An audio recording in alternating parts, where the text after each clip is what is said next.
Oi, meu nome é Chico Felitti e eu sou escritor. Escrevo livros de não ficção e escrevo podcast de investigação também. Saí do jornalismo, onde eu fiquei 10 anos, e eu vou mostrar um pouquinho um dia de trabalho médio meu.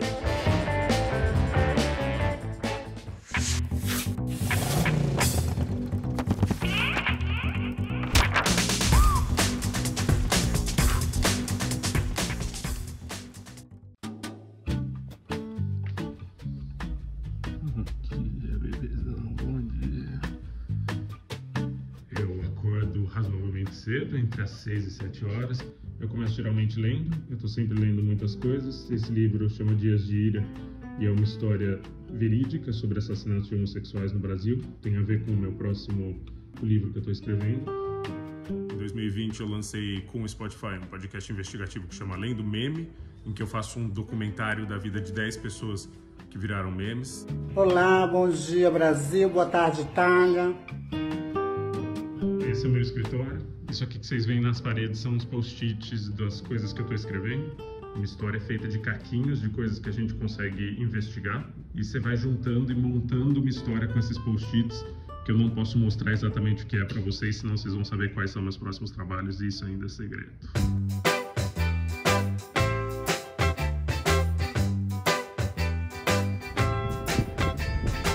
Vou, à tarde, gravar 2 episódios do Isso Está Acontecendo no estúdio da Globo. Aqui é o estúdio de podcast. Em gravação em tempos pandêmicos, eu faço tudo sozinho, onde geralmente ficaria a editora ou o engenheiro de som.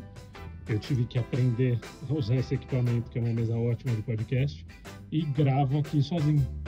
Agora fazer a coisa mais importante de todas, que é ligar a luzinha. Estou gravando no estúdio. Para o pessoal que está no estúdio do lado de televisão, deixar a gente em paz.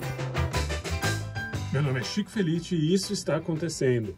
1 ano e meio de quarentena mexeu com os hábitos de compras.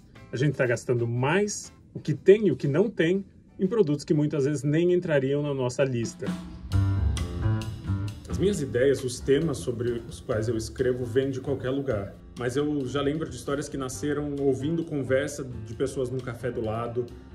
Meu livro mais recente eu comecei a escrever por causa de um nome. Me falaram de um nome de uma travesti dos anos 70 e eu comecei a ir atrás da história dela por causa do nome dela, e daí se revelou uma história inacreditável. As boas histórias estão em qualquer lugar, assim, a gente só precisa estar atento e ser zeloso com elas, assim, de fato ir atrás, porque tem boa história em qualquer lugar. Espero que vocês tenham curtido o meu cotidiano, espero que vocês tenham se divertido. E se vocês se interessarem mais por esse tema, em breve vai sair aqui na Doméstica um curso de podcast narrativo. É isso, qualquer coisa me procurem nas redes sociais. Obrigado e foi um prazer.